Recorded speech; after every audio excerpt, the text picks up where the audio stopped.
What's up, guys? Got a little bit of a different video today. We are headed for the airport and we're going to be flying out to Missouri. I've done a little bit of work out of state, picking up more and more of that, and in some of these different areas where I don't know the markets as well, I'm not facilitating timber sales necessarily, but I'm able to do a tax basis as well as mark the timber the way that according to your goals and what we want to try and accomplish with your property.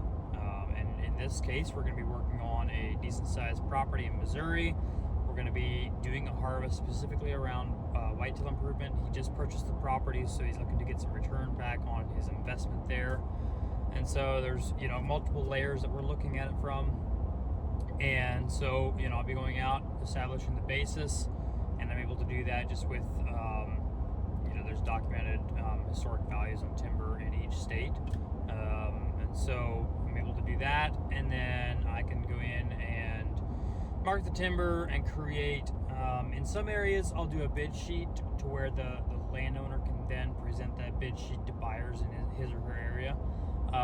In this scenario, it may, I know at least Illinois, for example, it's much better off just marking the trees, presenting, and just having buyers come out and bid on those trees. And a lot of them want to do it on shares or a percentage basis, and that's totally fine. There's nothing wrong with that. But a lot of these people don't want to do the same sealed bid system that we have here in Ohio. And so in Missouri, I've gotten kind of mixed from the people I've talked to.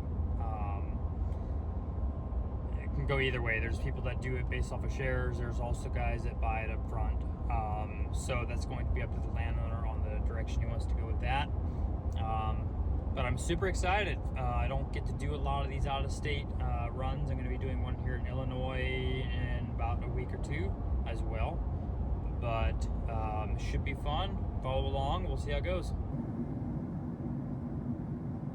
Okay, we are in Missouri finally. We were landed yesterday, and we did a little bit of work yesterday. Basically took a look at the property with the client, looked at the timber, kind of what he wanted to do with the piece. The trees weren't quite the quality we were hoping for. Pretty good diameter trees, but a lot of it was shorter bodied. And what I mean by that, maybe one or two good 16-foot logs versus 2 or 3 would be a nice long straight tree.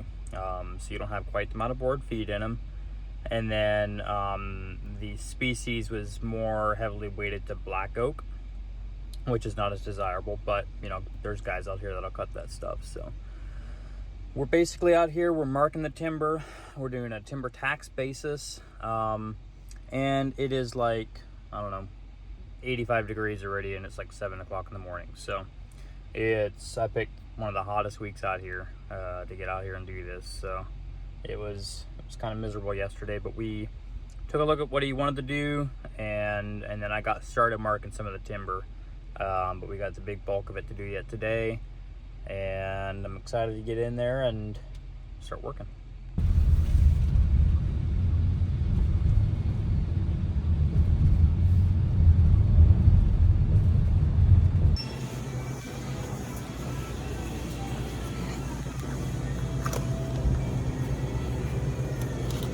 Goju's of choice.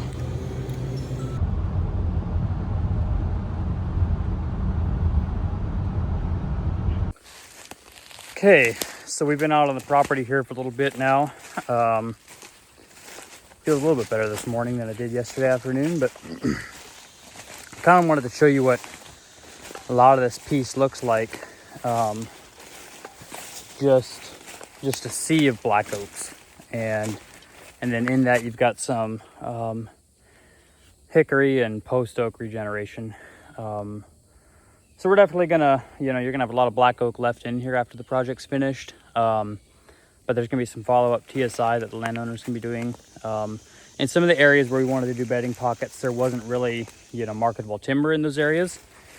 And so what I'll have the landowner do is basically go in and do some TSI, and in those areas were some undesirables anyways. some really, you know, just ugly black oak that we're never going to mount to anything, and hickories and stuff that you can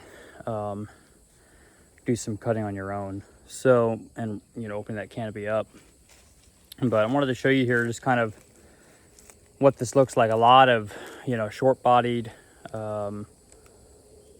black oaks, a lot of it, and just not doing that much for the deer. You know, the acorns are not that desirable, and they're not letting a whole lot of light in onto the forest floor and allowing for that good hardwood regen, which is what you're looking for. So going in here, you know, we're trying to be selective. There's, you know, some areas to where there's some really good, healthy, up and coming post oaks that look really good. And we're going to be, you know, leaving some of the nicer ones like that. And then, you know, then there's some bigger post oaks that are pretty, you know, they're not going to get better down the road. So we're going to take them while we can. So yeah, I'm excited for this project. I think it's going to benefit a lot. He's going to have, you know, definitely some work on the back end of this sale. But I do think that it's going to really, really benefit this property. It's just wide open. I mean, you could, in the fall, you'd be able to sit on one ridge and look across the entire, you know, 100 acres of timber.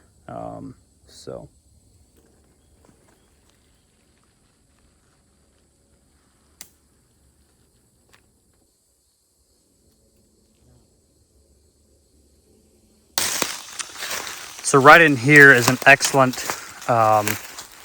example of an area that just doesn't have any marketable timber, but there's a lot of TSI that can be done in an area like this.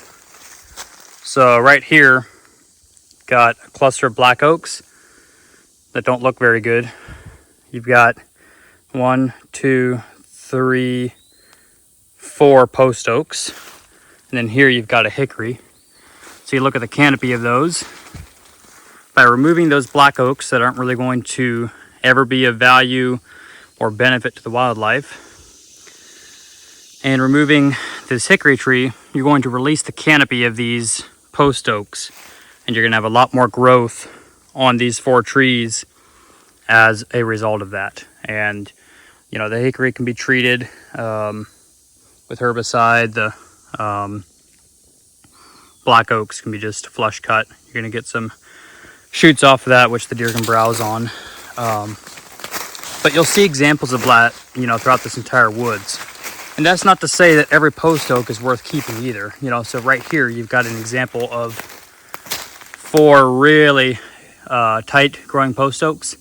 And so this one here, you've already got some problems. You got a pin here, you got a pin there, just some weird growth happening on the trunk. Then I'm looking up, it's really leaning as well. So I take that one out. This one here has a pretty bad fork, which makes me think about taking it out, but I look at this tree. One, it's smaller, it's got this issue here, and it really leans out. So long term, that's not gonna be a great tree. So I'd probably take out this one and leave the other 2, as well as the hickory behind it. So that immediately gives you cover on the ground. As you can see how open this is up through here. So you're trying to create that cover, as well as releasing the canopy of these 2 post oaks for growth. And again, you're gonna see this throughout this entire area. There's probably 4 or 5 acres of this in this section where there's just nothing in it. And you can do it a lot of good by releasing some of those trees. So on this piece, the landowner was gracious enough. Let me use a side-by-side. That makes a huge difference on getting through a property if there's trails through the property, and if I have a side-by-side or a four-wheeler to get from place to place, it just helps me get through a woods so much quicker and able to charge less because of that, because I'm not spending as much time out here. So super nice. So we're back in Ohio now. I kind of forgot to record an outro out there while we're out there in Missouri. So we're back here in Ohio. Just kind of wanted to recap what we went through, and you know, a lot of what we're doing on a cut like that is more of a timber stand improvement cut, less looking at it from a returns perspective. But if you can find somebody that's going to want to cut some of that lower grade stuff, it's going to dramatically improve the timber overall down the road, and also in the meantime improve the hunting aspect of a property like that. So I'm really excited for the client, and I think it's going to dramatically change that property and the way it hunts. And it's a sweet piece, lays out real nice. And what we did on that then is basically I got the full breakdown, and we're not necessarily doing a bid sheet like we do in Ohio, but he's got the full breakdown, a number of trees and stuff that he can give to any prospective buyers out in his area that he sources himself, and basically have guys come out, put prices on it and stuff, and see where they're at. But on a harvest like that, with the quality of timber, it's going to be more trying to just find somebody that's willing to do it, not expecting a whole lot out of the timber as far as money, but it's dramatically going to improve the property. And then also finished up the basis this morning for him, so any money he does get out of that harvest is going to be tax-free. He's not going to be paying taxes on that sale. So I appreciate you guys watching this video. If you guys are, I am willing to travel out into the Midwest to do some of that stuff for you guys. I do travel for, marketing timber or doing your timber tax basis. I'm just not willing to do a full sale in your area without knowing the buyers in your area. Just don't want to put my name behind somebody that I don't know. And I want you guys to be in the best position, though, to be able to take on selling your timber on your own, and able to kind of coach you through that process as well. I can look over contracts and just make sure you're not getting taken advantage of. And I appreciate the view. I will see you in the next one.